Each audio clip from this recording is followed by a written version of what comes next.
محترم আমরা গত জুম্মায় আলোচনা করেছিলাম ইসলামী শিক্ষা ও জেনারেল শিক্ষা, যে উভয় শিক্ষাই আমাদের জন্য প্রয়োজন। কেউ ধর্মীয় শিক্ষা অর্জন করবে তো কেউ জেনারেল শিক্ষা অর্জন করবে। তবে জেনারেল শিক্ষার জন্য শর্ত হলো আগে ধর্মীয় শিক্ষার ফরজে আইন, যেটা মৌলিক নৈতিকতার শিক্ষা, এই শিক্ষাটা আমাদের সকলের মধ্যে আসতে হবে। কারণ প্রথম যেই ওহীটা নাজিল হয়েছিল, প্রথম ওহী রাসূলের উপরে আসলো, ইকরা বিসমি রাব্বিকাল্লাযী খালাক খালাকাল ইনসানা মিন আলাক ইকরা ওয়া রাব্বুকাল আকরাম আল্লাযী আল্লামা বিল কলম আল্লামাল ইনসানা মা লাম ইয়ালাম। এই 5 আয়াত সর্বপ্রথম ওহী আসলো, এই 5 আয়াত। আমি আপনাদেরকে পরামর্শ দিব এই 5 আয়াতের উপরে একটু তাফসিরগুলো পড়বেন, দেখবেন অনেক গভীরের কথা বলা হয়েছে। আমি এখন যদি এই 5 আয়াতের উপরে কথা বলি তো আমার আজকের জুম্মা এটা চলে যাবে। আজকের বিষয় যেহেতু আমি নিয়েছি ধর্মীয় শিক্ষা করার প্রয়োজনীয়তা কেন এবং এর শ্রেষ্ঠত্ব কোথায়, তো এইখানে যেই বিষয়টা রাখা হয়েছে সেটা হলো শিক্ষা। আল্লাহ তাআলা বললেন পড়ো, অর্থাৎ মানুষকে আল্লাহ পড়ার আদেশ দিলেন, কিন্তু এই পড়াটা হতে হবে এমন এক সত্তার নামে যিনি আমার সৃষ্টিকর্তা। সুতরাং শিক্ষা যেটাই হোক, ওই শিক্ষার মাধ্যমে সৃষ্টিকর্তাকে যদি চেনা না যায়, সৃষ্টিকর্তার যদি শুকরিয়া আদায় না হয়, আপনার সৃষ্টিকর্তার যদি গোলামি না হয়, ওই শিক্ষা শিক্ষা না। আপনি ডাক্তার হয়েছেন, ইঞ্জিনিয়ার হয়েছেন, জেনারেল শিক্ষায় শিক্ষিত হয়ে বড় অফিসার হয়েছেন, কিন্তু আপনি আল্লাহকে চিনেছেন, তা আপনার এই শিক্ষা শিক্ষা। কিন্তু আপনি যত বড়ই ডাক্তার হন না কেন, যত বড়ই বিজ্ঞানী হন না কেন, আপনার শিক্ষা আল্লাহকে চিনাই নাই, তাহলে ওটা কোনো শিক্ষাই না। ইকরা বিসমি রাব্বিকাল্লাযী খালাক, পড়ো এমন এক প্রভুর নামে যিনি তোমাকে সৃষ্টি করেছেন। সুতরাং পড়ো এমনভাবে যে সৃষ্টিকর্তাকে চেনা যায়। একজন ডাক্তার যদি তার ডাক্তারি বিদ্যার মধ্যে গবেষণা করে, মানুষের শরীর নিয়ে গবেষণা করে, সে আল্লাহকে পাবে। একজন বিজ্ঞানী তার গবেষণার মাধ্যমে সে আল্লাহকে পাবে। একজন ইঞ্জিনিয়ার সে তার পড়ালেখার মধ্যে আল্লাহকে পাবে। আপনি দুনিয়ার যে পড়ালেখাই করেন না কেন, সঠিকভাবে পড়ালেখা করলে আল্লাহকে পাবেন। যদি আল্লাহকে না পান, বুঝতে হবে আপনার শিক্ষা সঠিকভাবে যায় নাই, সঠিকভাবে যাচ্ছে না, সঠিক রাস্তায় নাই। এরপরে ইকরা বিসমি রাব্বিকাল্লাযী খালাক খালাকাল ইনসানা মিন আলাক ইকরা ওয়া রাব্বুকাল আকরাম আল্লাযী আল্লামা বিল কলম আল্লামাল ইনসানা মা লাম ইয়ালাম। পাশের শেষ 2 আয়াতে কি বলতেছে? যে কলম দ্বারা ইলম দেওয়া হয়েছে, কলমের শিক্ষা দেওয়া হয়েছে, কলম দিয়ে লেখনির শিক্ষা। এটা আল্লাহর পক্ষ থেকে আসছে, ওটা মানুষ নিজে আবিষ্কার করে নাই যে লিখে লিখে জ্ঞান চর্চা করতে হয়। নিজের ভাষা ব্যক্ত করা যায় যেমন জবান দিয়ে, ঠিক কলম দিয়েও নিজের ভাষা ব্যক্ত করা যায়। এই শিক্ষাকার আল্লামাল ইনসানা মা লাম ইয়ালাম, আল্লাহ মানুষকে শিক্ষা দিয়েছেন এমন জিনিস যা মানুষ জানতো না।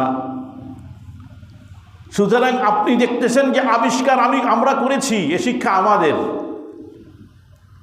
এই গবেষণা বের করে আমি এর সমাধান করেছি, আপনি মনে করছেন এ শিক্ষা আমার না, বরং আল্লাহ তাআলা আপনার ব্রেনটা দিয়েছে এই গবেষণার মাধ্যমে এটা বের করার। সুতরাং আপনি যা এতদিন আবিষ্কার করতে পারেন নাই, এতদিন যা জানেন নাই, এখন যখন জানছেন তো শুকরিয়া আদায় করেন আল্লাযী আল্লামা বিল কলম আল্লামাল ইনসানা মা লাম ইয়ালাম, আমি যেটা জানতাম না আল্লাহটা শিক্ষা দিয়েছেন। গবেষণা কইরা কইরা অনেক বৈজ্ঞানিক দেখেন কবরে চলে গেছে, আবিষ্কার সফল হয় নাই। আবার একজন অল্প কয়েকজন গবেষণা করে আবিষ্কার করে লাইছে, আসেনি এমন? তাহলে কেউ জানলো, কেউ জানলো না, তো দিছে কে? তাহলে শিক্ষাটা আগে আল্লাহকে চিনাবে। আমি যে শিক্ষায় শিখব আমাকে আল্লাহকে চিনাবে। যত বড় বিজ্ঞানী হই, যত বড় ডাক্তার হই, যত বড়ই ইঞ্জিনিয়ার হই, যত বড় অফিসার হই না কেন, শিক্ষা যদি মাওলাকে না শিখায়, এই জন্যই বললাম যে ব্রিটিশ আমলের পরে ব্রিটিশরা এসে ধর্মীয় শিক্ষার জেনারেল শিক্ষাকে আলাদা করে দিছে। এর আগ পর্যন্ত আল্লামা তকলিউদ্দিন উসমানী সাহেবের বক্তব্য থেকে বুঝে আসে যে ব্রিটিশরা আসার আগ পর্যন্ত ইসলামী শিক্ষার জেনারেল শিক্ষা আলাদা ছিল না, বরং দুইটা একসাথে ছিল। ওই যে জামেউল কারওয়িন মরক্কোর, ওইখান থেকেই বিজ্ঞানী বের হয়েছে, ওখান থেকে বড় মুহাদ্দিস বের হয়েছে, ওখান থেকে ডাক্তার বের হয়েছে, ওখান থেকে ইতিহাসবিদ বের হয়েছে। গত সপ্তাহে একটা উদাহরণ দিয়ে দেখালাম না আপনাদেরকে? তো একই জামিয়া থেকে, একই ইউনিভার্সিটি থেকে মুহাদ্দিস বের হইল, ডাক্তার বের হইল, বিজ্ঞানী বের হইল, মানে আলাদা আলাদা বিভাগ আছে, অনেক বড়। আর তৃতীয়তে চতুর্থ শতাব্দীর ইউনিভার্সিটি, চিন্তা করেন, অর্থাৎ কোন জামানার? সেই আবু হানিফা, শাফি, মালিকের জামানা। তা তাবেঈনদের পরেই এই ইউনিভার্সিটি তৈরি হয়ে গেছে। এখন কথা হলো যে ধর্মীয় শিক্ষাটা প্রথমে থাকতে হবে কেন? ফরজে আইন। ধর্মীয় শিক্ষা দুই প্রকার। ধর্মীয় শিক্ষা কয় প্রকার? দুই প্রকার। একটা হলো ফরজে কেফায়া, আর একটা হলো ফরজে আইন। ফরজে আইন যে অংশটা, ফরজে আইন কাকে বলে? এক কথা নামাজ। নামাজ বালেগ মুসলমান পুরুষ নামাজ ছাড়ার সুযোগ আছে নি? সুস্থ, এটা ফরজে আইন, বাদ দেওয়ার কোনো সুযোগ নেই। রমজান এসে গেছে, ফরজে আইন রোজা রাখা, ছাড়ার কোনো সুযোগ আছে নি আর? ওজোর ছাড়া। ঠিক ইসলামিক জ্ঞানের প্রাথমিক যে জ্ঞান, যার দ্বারা নৈতিকতা শিক্ষা করা যায়, শিক্ষা পাওয়া যায়, শুধু তাই নয়, যে শিক্ষা না হলে আপনি দ্বীনের উপরে চলতে পারবেন না, এতটুকু শিক্ষা অর্জন করা ফরজে আইন। এটা যদি কেউ শিক্ষা না করে তো কবিরা গুনাহ হবে, যেমন নামাজ ছাড়লে কবিরা গুনাহ হয়। তো হুজুর এখন আমরা তো বয়স হয়ে গেছে, ওকে আমাদের দ্বারা সম্ভব, এখন এই হুজুরের কাছে শুনে শুনে নামাজটা কোনো মতো শিখছি, ব্যাস যথেষ্ট। এখন আপনি একজন ব্যবসায়ী, আপনি নামাজ শিখলেন, আপনি মনে করলেন ধর্মের কাজ করতেছি, আসলে ব্যবসা এটাও তো ধর্মের কাজ। ইসলাম ব্যবসা সম্পর্কে কি শিক্ষা দিছে, কিভাবে হালাল থেকে হারামকে, হারাম থেকে হালালকে তমিজ করতে হবে, এই তালিমটাও দরকার। এই জন্য ওমর রাদিয়াল্লাহু তাআলা আনহু বলেন, খবরদার যার ভিতরে দ্বীনি জ্ঞান নাই সেই জন্য আমাদের বাজারে ব্যবসা না করে।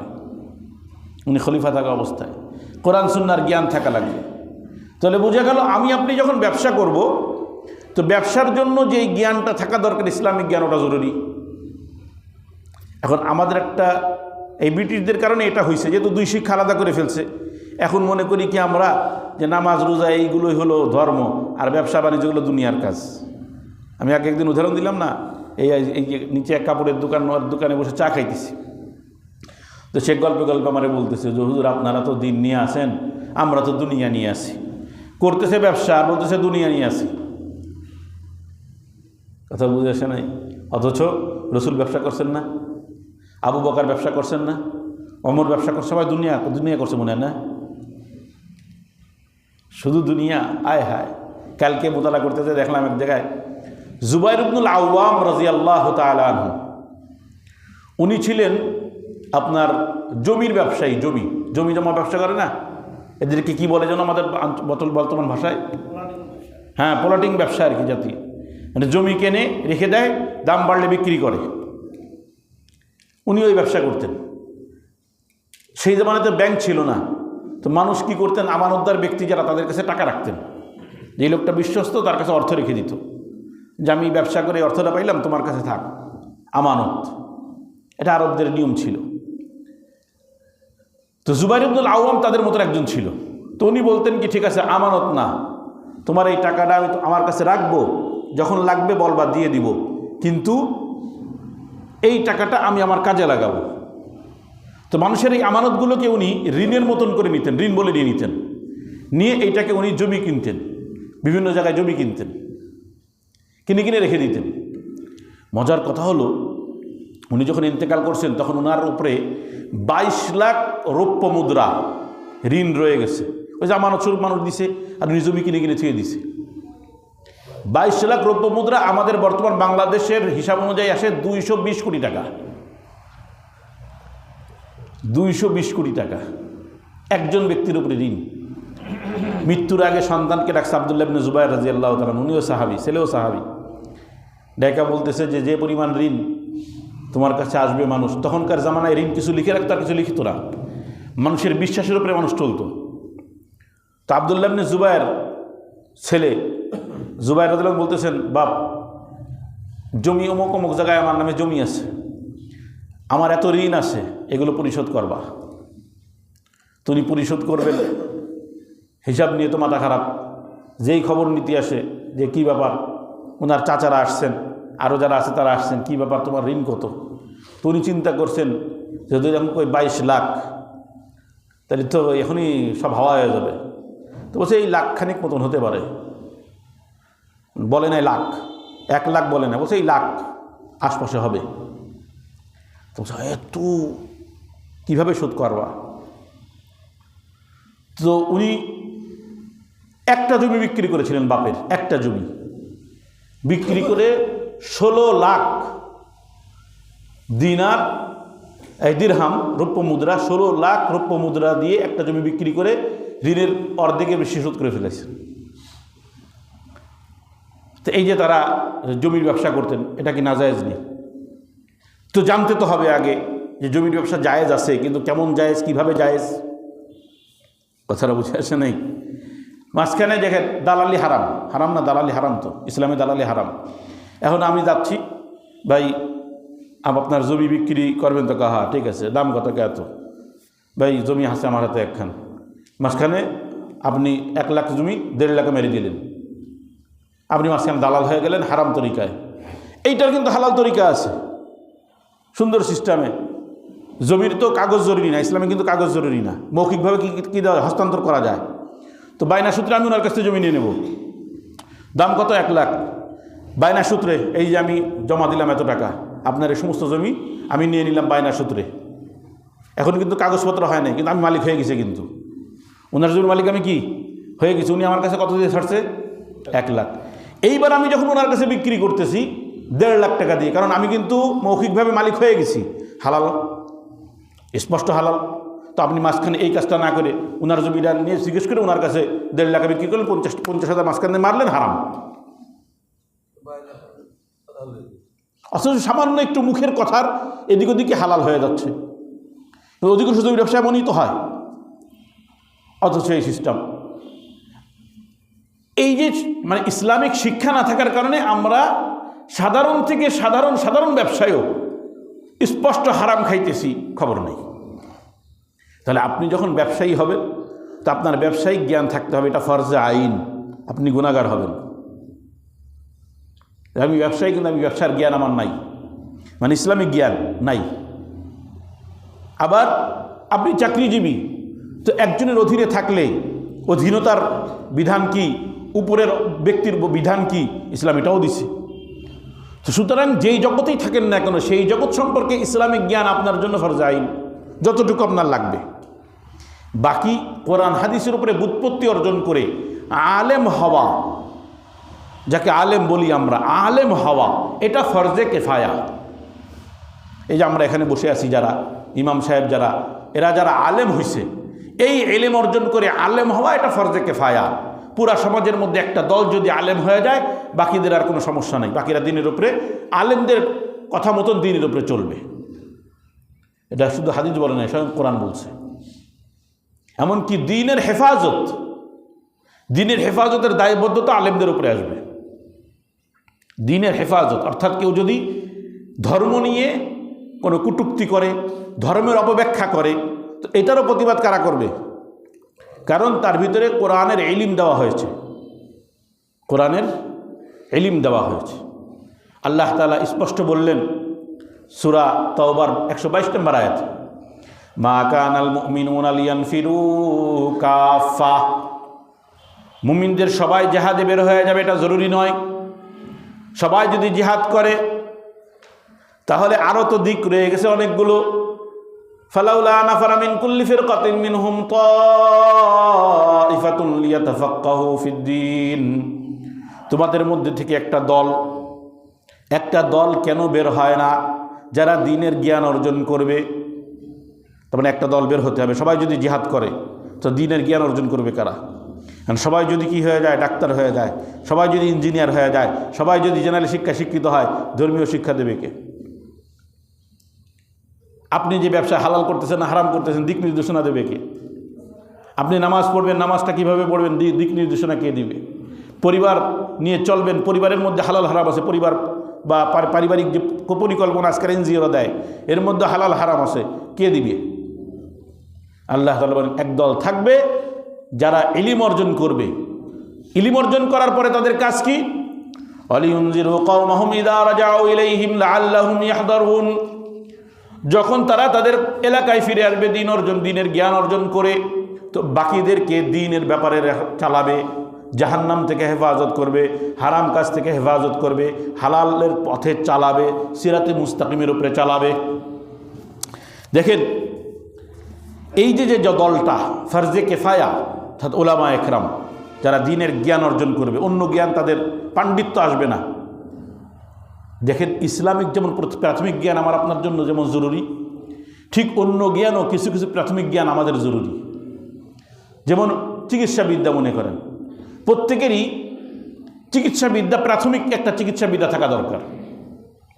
যদি আমাদের দেশে এটা প্রচলন নাই, কিন্তু অন্য অন্য দেশে আছে।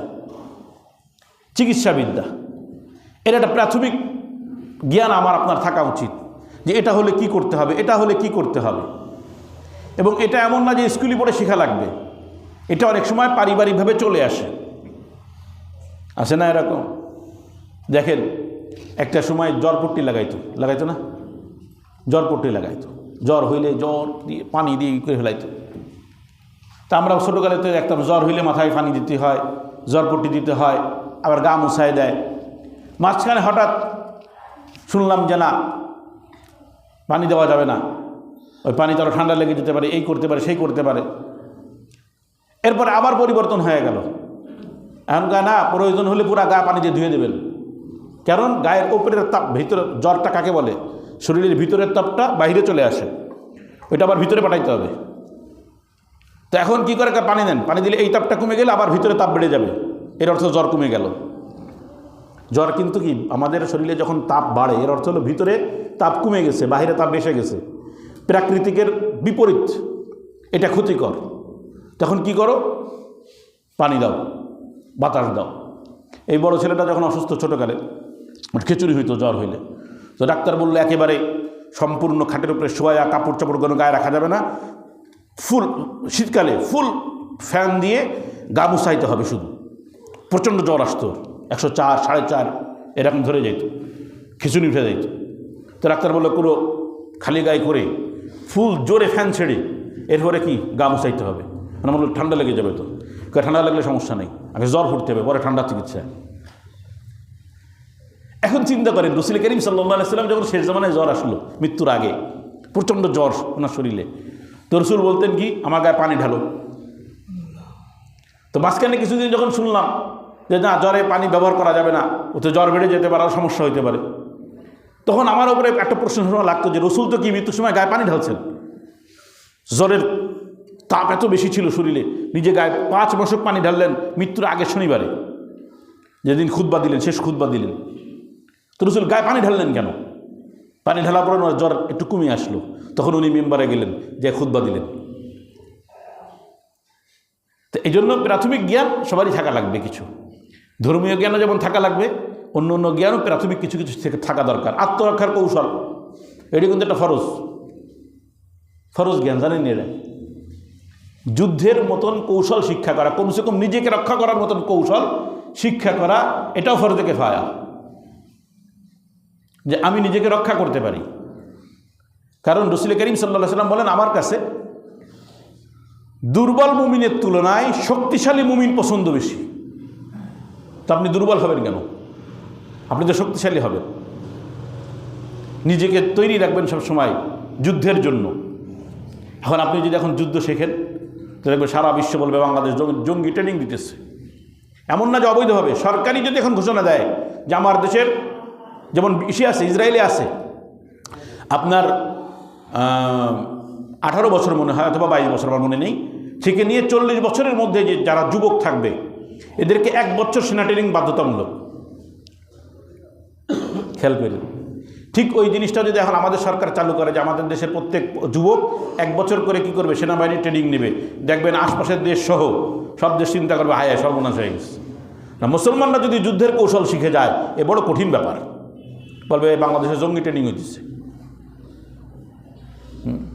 আল্লাহ আল্লাহ, মার্শাল আর্ট, এটা তো সরকারি বৈধতা আছে না, কাগজপত্র নিয়ে তো শেখা যায়।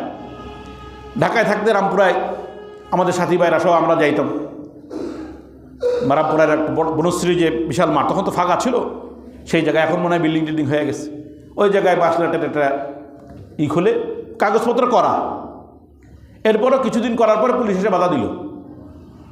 এমন না যে হাসিনার জামানায়, সেই সময় খালেদার জামানা ছিল, মানে 2004-05 টাইমে এসে পুলিশের বাধা দিল। এখানে কী হয়, এখানে কাগজপত্র দেখালো, আমার মার্শাল আর্ট শিক্ষা করি এই সেই। কেন? সবগুলো টুপিওয়ালা,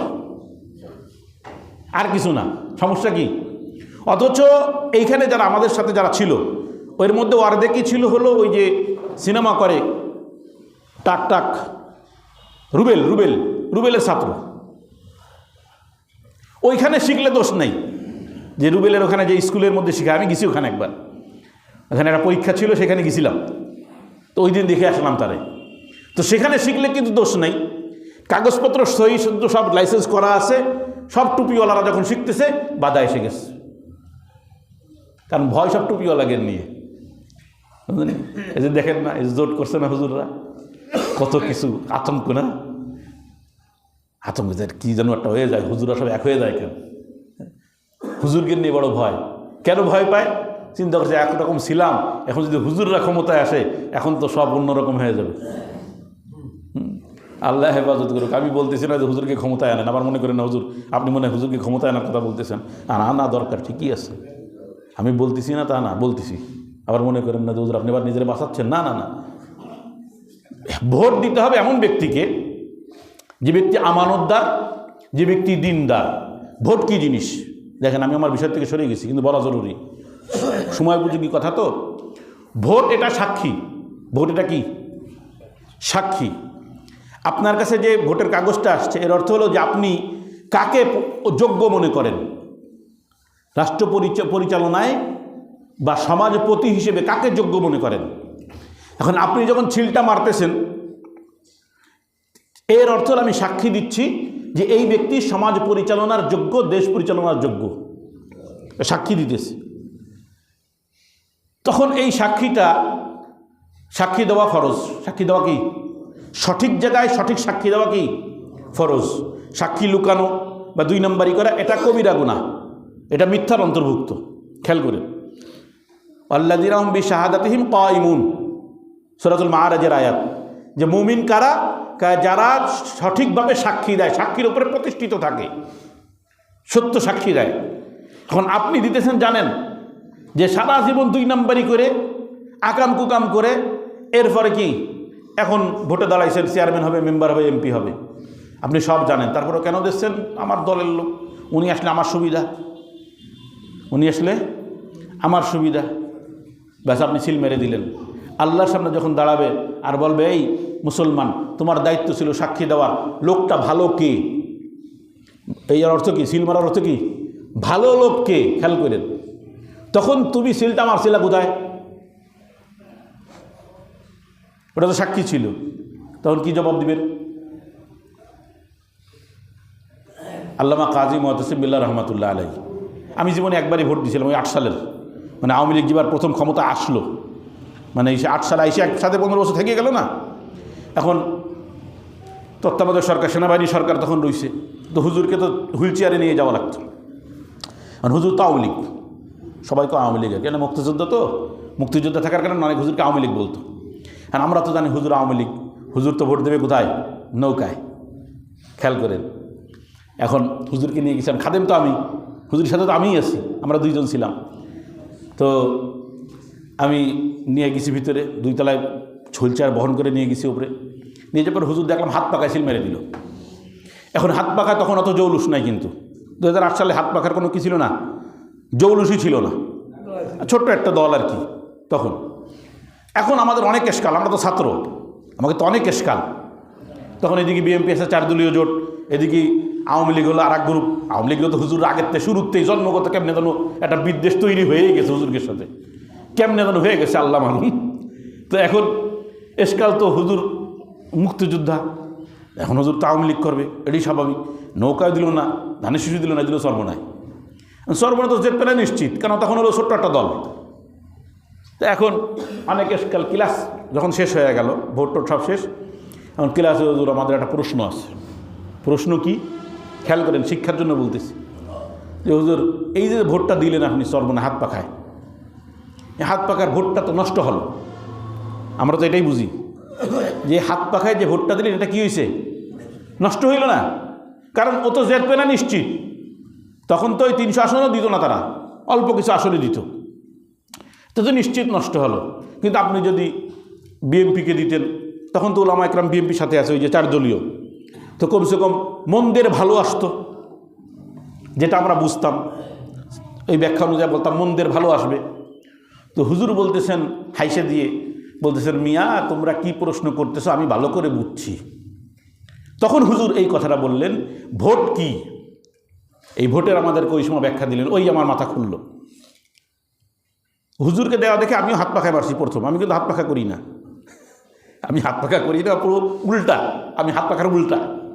কিন্তু হুজুর আমার শায়েখ, আমার বুখারীর উস্তাদ, উনি হাত পাখায় মারছেন, আমি হুজুরের সাথে হাত পাখায় মেরে আসলাম। এই জীবনে একটাই ভোট দিয়েছি, ওই একটাই। এখন কথা হচ্ছে হুজুর বললেন যে এই ভোট হলো সাক্ষী, যেটা আমি এখন আপনাদেরকে বুঝাইলাম। সুতরাং আমার কাজ হলো সাক্ষীটা সঠিক জায়গায় ব্যবহার করা। এরপরে আমার সাক্ষী অনুযায়ী ফাইসালা হবে কি হবে না, ফাইসালা তো কোথা থেকে হবে?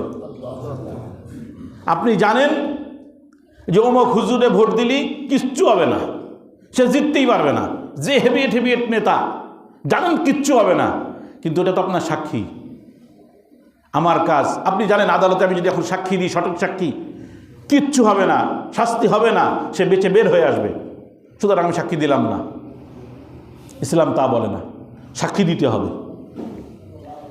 যখন আপনি সাক্ষী দেওয়ার মতন ক্ষমতা রাখেন, তখন সাক্ষী দেওয়া, সঠিকভাবে সাক্ষী আদায় করা, এটা আমার আপনার উপরে ফরজ।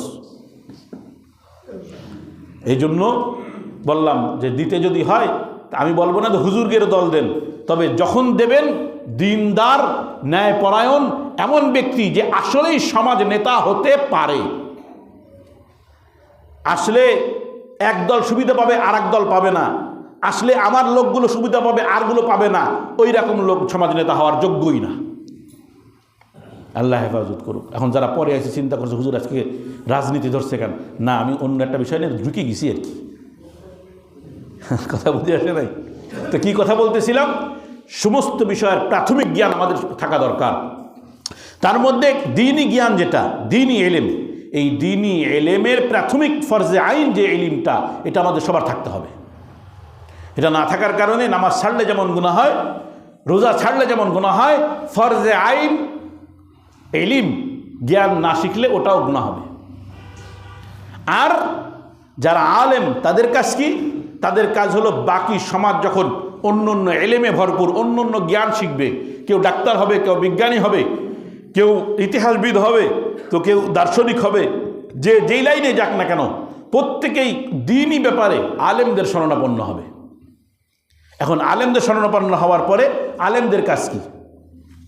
আলেমদের কাজ কি?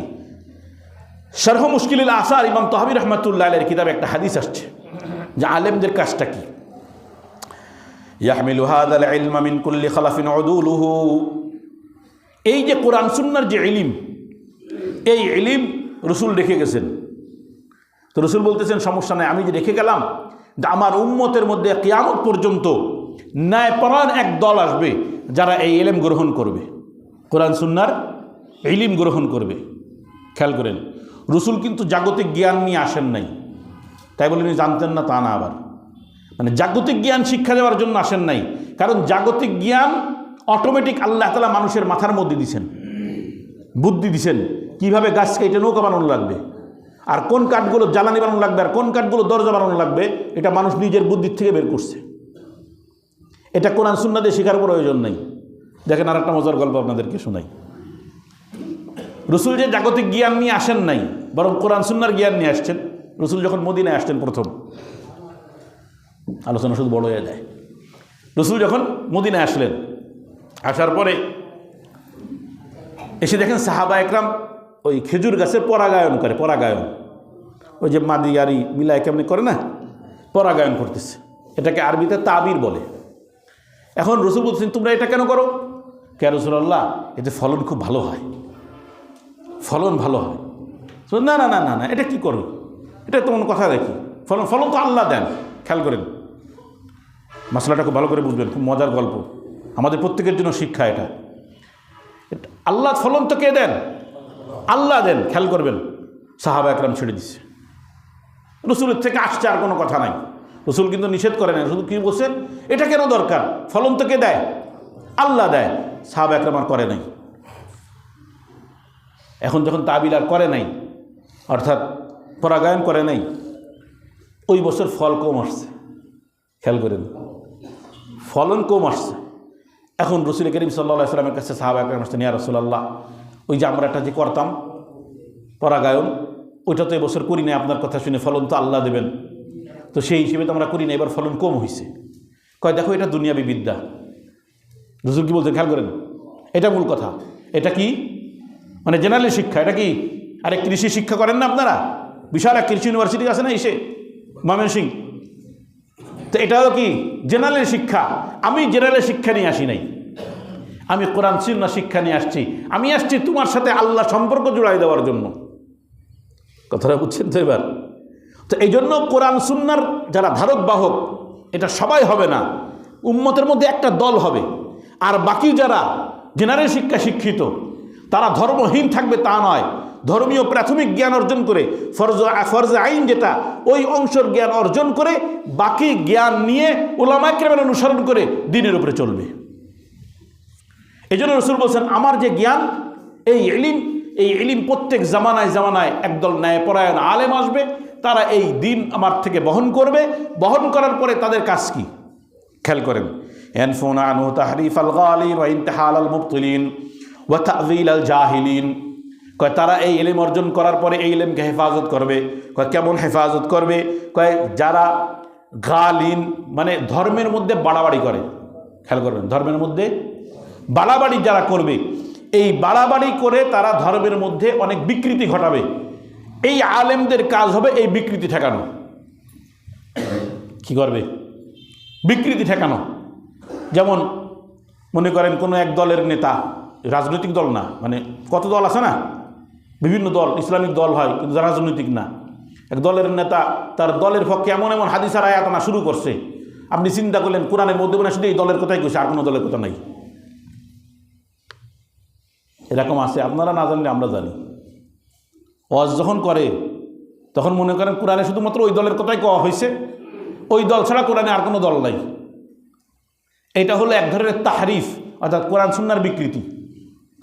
কোরআন সুন্নাহ নির্দিষ্ট কোনো দলকে কখনোই, ইসলামিক দলকে কখনো বড় করে নাই, বরং একটা মাপকাঠি দিছে। একটা মাপকাঠি আছে যে তুমি প্রকৃতপক্ষে মুমিন কিনা, সঠিক পথের ওপরে আসো কিনা। বাস এই পথের উপরে যদি তুমি থাকো তো আলহামদুলিল্লাহ তুমি সঠিক পথে আসো। এবং তুমি যদি কও না আরও সামনে আরও চলবে, তো উলামায়ে কেরামের দায়িত্ব হলো ধরে বসো যে না না, এখানে বাড়াবাড়ি করার কোনো সুযোগ নেই। আবার ওয়া তা'যীল আল জাহিলিন, আর জাহেল মূর্খ এরা করবে কি? কোরআন সুন্নাহর অপব্যাখ্যা। কেমন অপব্যাখ্যা করবে? কয়দিন আগে সাংবাদিক গেছে লালনে, গাঞ্জা টান মারতেছে, জিজ্ঞেস করছে গাঞ্জা খাইতেছেন, এটা তো মাদক। তো আপনারা লালনের সেবা করতেছেন সুফিবাদ, তো ধর্মে এই গাঁজা জায়েজ আসেনি? কয় কোরআনে কোথাও গাঁজা না জায়েজ কইছেনি? সাংবাদিক জিজ্ঞেস করছে কি গাঞ্জা যে খাইতেছেন গাঞ্জা জায়েজ আছে? তুমি বলছে কোরআনে গাঞ্জা কোনো জায়গায় না জায়েজ কইছেনি। বুঝে আসে নাই? আল্লাহ আল্লাহ মাফ করে দাও। এই যে আব্বাস হিসাব একদিন একা হালে কোরআনটা ধরে কইল না, আমি আপনার মেহমানদারি করব কুত্তার গোশ দিয়ে। কারণ কি? কুত্তা হারাম, এটা কিন্তু সরাসরি কি নাই, কোরআনে নাই, খিনজিরের কথা আছে কোরআনে। তা কুত্তারটা আছে কোথায়? হাদিসে। সে তো হাদিস মানে না। কয় চলেন আপনার মেহমানদারি করবো কুত্তার গোশ দিয়ে। কয় এটা কী কইতেছেন? কয় কুত্তার গোশ দিয়ে? কোরআনে তো কুত্তা হারাম বলা হয়নি। হ্যাঁ, গাঞ্জা কোরআনে যেহেতু হারাম বলা হয় না, এই জন্য গাঞ্জা মার টান। এগুলো হলো মূর্খ জাহেল, এরা কোরআন সুন্নাহর অপব্যাখ্যা করে। তা আলেমদের কাজ কি? রাসূল করিম সাল্লাল্লাহু আলাইহি ওয়াসাল্লাম বলতেছেন এই মূর্খরা যখন কোরআন সুন্নাহর অপব্যাখ্যা করবে, উলামা একরাম এটা কি করবে? হস্তক্ষেপ করবে। খবরদার, এখানে হাত দেওয়া যাবে না, হাত দেওয়ার লোক আছে। কথাটা বুঝছেন তো? এই জন্য দেখবেন একদল সর্বপ্রথম যখন ধর্ম নিয়ে বাড়াবাড়ি করতে চায় অথবা ধর্ম নিয়ে খেলা করতে চায়, এরা কিন্তু সর্বপ্রথম আঘাতটা আলেমদের উপরে করে। খেয়াল করছেন কখনো? Please subscribe now if Hassan